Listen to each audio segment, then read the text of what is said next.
Good morning students.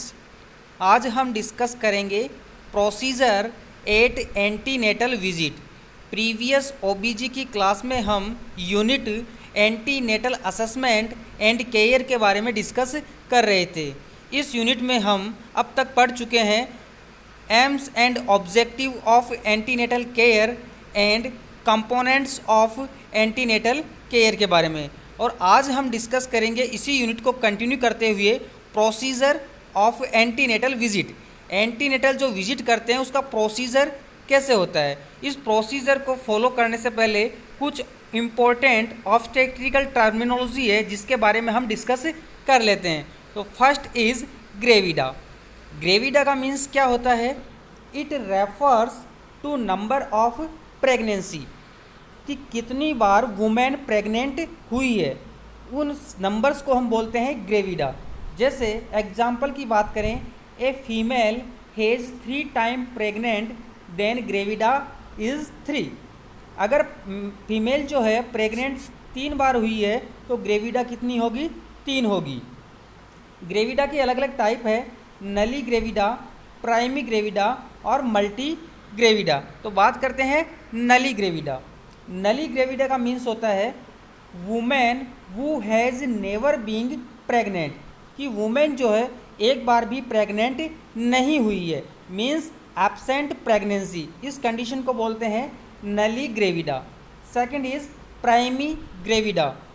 Primi gravida का means होता है फर्स्ट प्रेगनेंसी, कि वुमेन एक बार प्रेग्नेंट हो चुकी है, तो इंडिकेट करेंगे G1 मीन्स ग्रेविडा 1।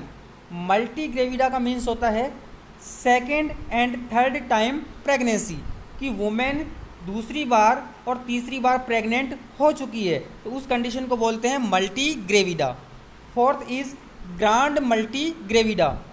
इसका मीन्स होता है कि वुमेन 4 से ज़्यादा बार प्रेग्नेंट हो चुकी है, या तो 4 बार या फिर उससे ज़्यादा प्रेग्नेंट हो चुकी है, तो उसे हम बोलेंगे ग्रांड मल्टी ग्रेविडा। इंडिकेट करेंगे G4 या फिर G5। ये था gravida. Second is parity. Parity का मीन्स होता है नंबर ऑफ प्रीवियस प्रेगनेंसी वो cross the period of viability, means 22 weeks of gestation को क्रॉस करे। पेराइटी का मीन्स ये होता है कि वुमेन प्रेग्नेंट है और वो प्रेगनेंसी को 22 वीक के तक क्रॉस कर चुकी है, मतलब 22 वीक का जो टाइम ड्यूरेशन है उसको क्रॉस कर चुकी है, तो उसे हम पेराइटी में इंक्लूड करेंगे। Women who has completed who has 22 weeks, की जो प्रेगनेंसी का टाइम ड्यूरेशन है 22 वीक तक का टाइम ड्यूरेशन वो कंप्लीट कर चुकी है, तो उसे हम पेराइटी में इंक्लूड कर सकते हैं। इसमें भी अलग अलग कंडीशन है, नली पेरा, प्राइमी पेरा और मल्टी पेरा और ग्रांड मल्टी पेरा। तो नली पेरा का मीन्स क्या होता है? Never cross the period of viability, means women pregnant तो हुई है, मतलब ग्रेविडा तो प्रेजेंट है, बट वो प्रेगनेंसी का जो टाइम ड्यूरेशन है 22 वीक को क्रॉस नहीं कर पा रही है, तो हम P0 से इंडिकेट करेंगे, मतलब नली पेरा। पेराइटी उसकी 0 रहेगी। प्राइमी पेरा का means cross the period of viability. Viability का जो टाइम ड्यूरेशन है 22 वीक उसको वो क्रॉस कर पा रही है फर्स्ट टाइम, तो हम बोलेंगे प्राइमी पेरा। नेक्स्ट है मल्टी पेरा। मल्टी पेरा का मीन्स होता है 2 और 3 time cross the period of viability. 2 या 2 से अधिक बार वो पीरियड ऑफ विएबिलिटी को क्रॉस कर रही है, 22 वीक का जो टाइम ड्यूरेशन उसको क्रॉस कर रही है, तो हम मल्टी पेरा में उसको इंक्लूड करेंगे। ग्रांड मल्टी पेरा का मीन्स होता है 4 और more time cross the period of viability. 4 या 4 से अधिक बार अगर वो पीरियड ऑफ विएबिलिटी को क्रॉस कर रही है तो ग्रांड मल्टी पेरा में इंक्लूड करेंगे। ये था ग्रेविडा एंड पेराइटी। नेक्स्ट टर्मिनोलॉजी है प्री टर्म या फिर प्री मेच्योर। प्री टर्म का मीन्स क्या होता है कि बेबी जो है प्रेगनेंसी में 37 वीक्स को क्रॉस नहीं कर पा रहा है, 37 वीक से पहले ही वो डिलीवर हो रहा है, तो ऐसी डिलीवरी होगी प्री टर्म डिलीवरी, या फिर बेबी जो होगा वो होगा प्री मैच्योर। नेक्स्ट है टर्म। टर्म का मीन्स होता है मैच्योर बेबी, जो 37 वीक्स ऑफ प्रेगनेंसी का जो टाइम ड्यूरेशन है उसको क्रॉस कर रहा है, मतलब 37 वीक और 42 वीक्स के बीच में डिलीवर्ड हो रहा है, तो ऐसे बच्चे को हम टर्म बोलेंगे और ऐसी डिलीवरी को टर्म डिलीवरी बोलेंगे। नेक्स्ट है पोस्ट टर्म। पोस्ट टर्म का मीन्स होता है कि बेबी 42 वीक्स ऑफ प्रेगनेंसी को भी क्रॉस कर रहा है, तो इस कंडीशन को पोस्ट टर्म डिलीवरी बोलेंगे। नेक्स्ट टर्मिनोलॉजी है एबॉर्शन। एबॉर्शन का मीन्स होता है कि death of fetus before 22 weeks, कि 22 वीक्स से पहले अगर फीटस की डेथ हो रही है इंट्रा यूट्राइन लाइफ के अंदर और फीटस का वेट 500 ग्राम से कम है, तो इस कंडीशन को हम बोलेंगे एबॉर्शन। नेक्स्ट है स्टिल बर्थ। स्टिल बर्थ का मीन्स होता है कि जो टाइम ऑफ विएबिलिटी का टाइम ड्यूरेशन है उसको क्रॉस कर रहा है, मतलब 22 वीक को क्रॉस कर रहा है।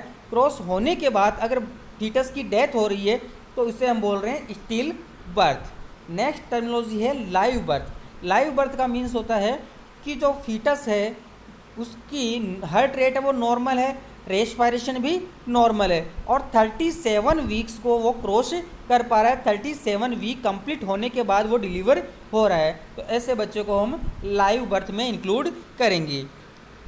गटपाल एक फॉर्मूला है, इससे हम आइडेंटिफाई कर सकते हैं कि ग्रेविडा कितनी होगी, टर्म पर बेबी कितना होगा, प्रीटर्म कितना होगा, एबॉर्शन कितना होगा और लाइव बर्थ कितना होगा।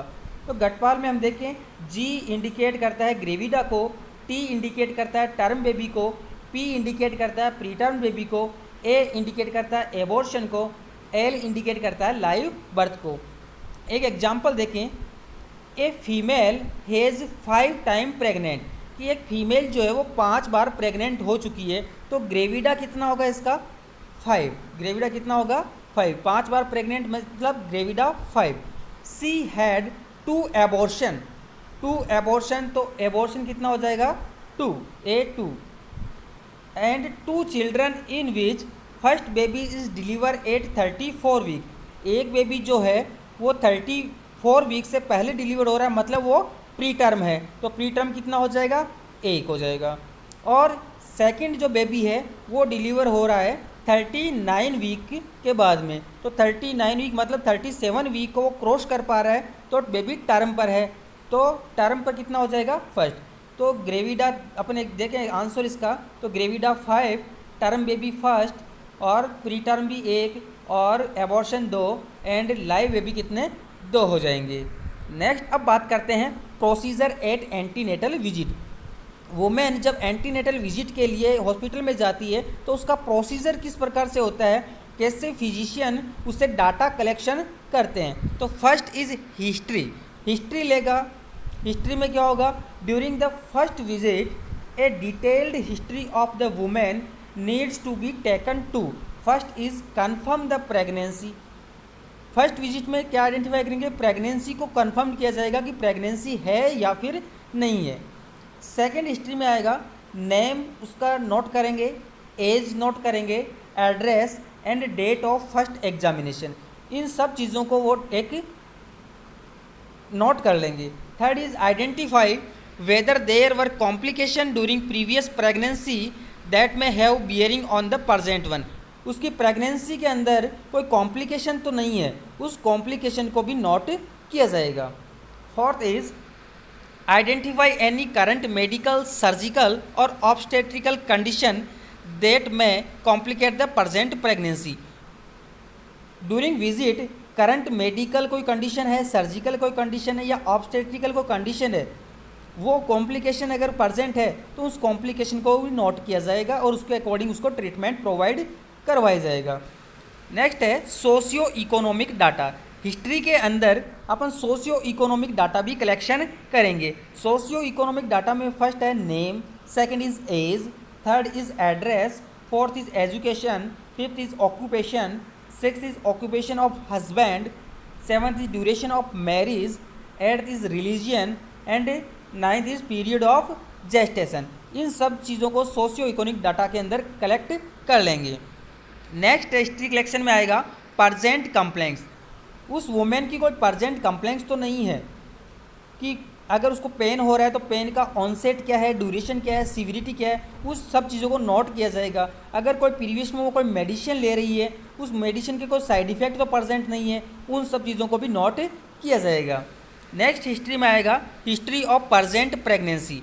प्रजेंट प्रेगनेंसी के अंदर कोई कॉम्प्लिकेशन तो नहीं है, ड्यूरिंग फर्स्ट विजिट के अंदर कोई कॉम्प्लिकेशन अराइज तो नहीं हो रहे हैं। सेकेंड विजिट जब कर रहे हैं सेकेंड ट्राइमेस्टर के अंदर, तो सेकेंड ट्राइमेस्टर के अंदर बेबी के अंदर कोई कॉम्प्लिकेशन तो नहीं है या मदर के अंदर कोई कॉम्प्लिकेशन तो नहीं है।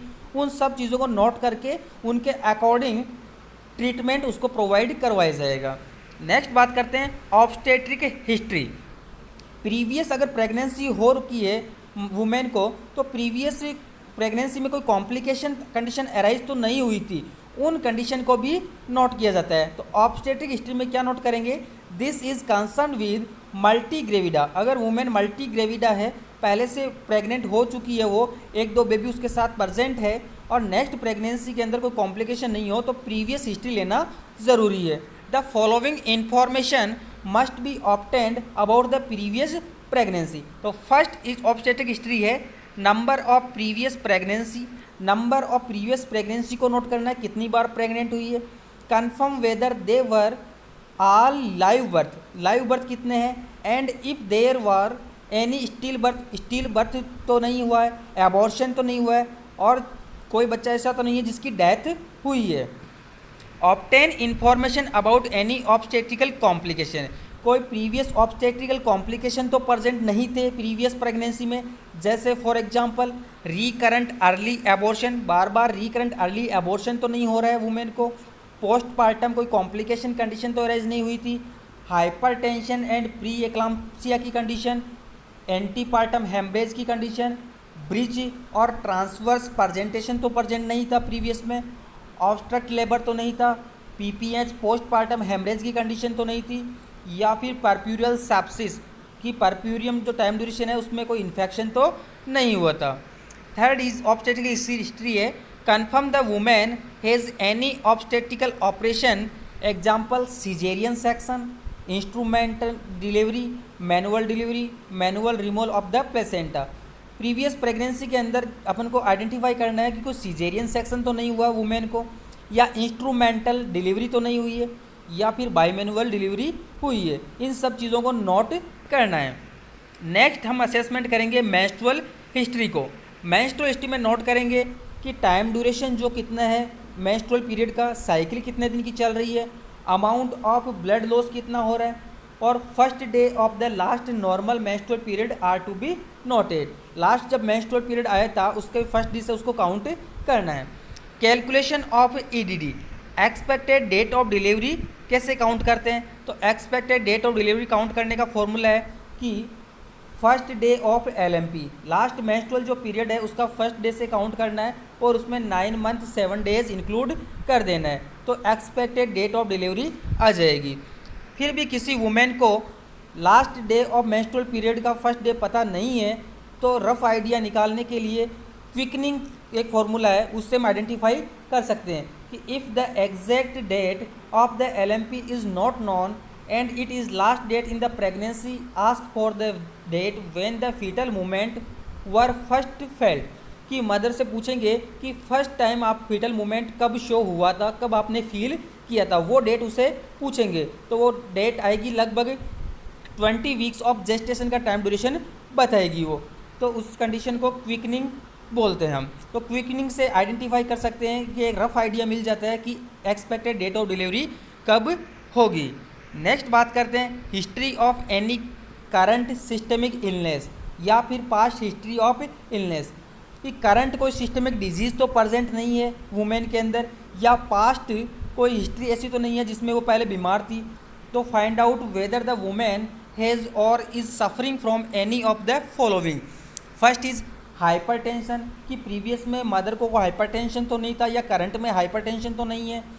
Second is diabetes mellitus, third is heart disease, fourth is tuberculosis, fifth is renal disease, sixth is epilepsy, seventh is asthma, eighth is jaundice, ninth is malaria, 10th is RTI, STD and HIV। तो इनमें से कोई सी disease current में present है या women को, या फिर प्रीवियस में प्रेजेंट थी या नहीं थी, इन चीज़ को नोट करना है। नेक्स्ट है पास्ट सर्जिकल हिस्ट्री, कि जब भी प्रीवियस में वुमेन प्रेग्नेंट हुई तो कोई सर्जिकल हिस्ट्री तो नहीं है उसकी, जैसे प्रीवियस में मान लो कोई कंजेनाइटल डिजीज़ प्रेजेंट हो बच्चे के अंदर, तो उसकी कोई सर्जरी तो नहीं हुई है, या सिजेरियन डिलीवरी तो नहीं हुई है, तो पास्ट जो भी सर्जिकल हिस्ट्री है वो डाटा कलेक्ट करना है। नेक्स्ट है फैमिली हिस्ट्री, उसकी फैमिली हिस्ट्री लेनी है। हिस्ट्री ऑफ ड्रग इंटेक और एलर्जीज़, कोई ड्रग तो इंटेक नहीं कर रही है या साइकोटिक ड्रग तो नहीं ले रही है मदर, ठीक है, कोई एलर्जी तो नहीं है ड्रग से, ठीक है, और उसकी पर्सनल हिस्ट्री नोट करना है। तो ये था history collection during first visit. जब भी वुमेन विजिट के लिए आती है तो उसका एक प्रोसीजर रहता है फर्स्टली हिस्ट्री कलेक्शन का, और सेकंड जो प्रोसीजर में आएगा फिजिकल एग्जामिनेशन। फिजिकल एग्जामिनेशन को पढ़ेंगे हम नेक्स्ट क्लास में। Thank you.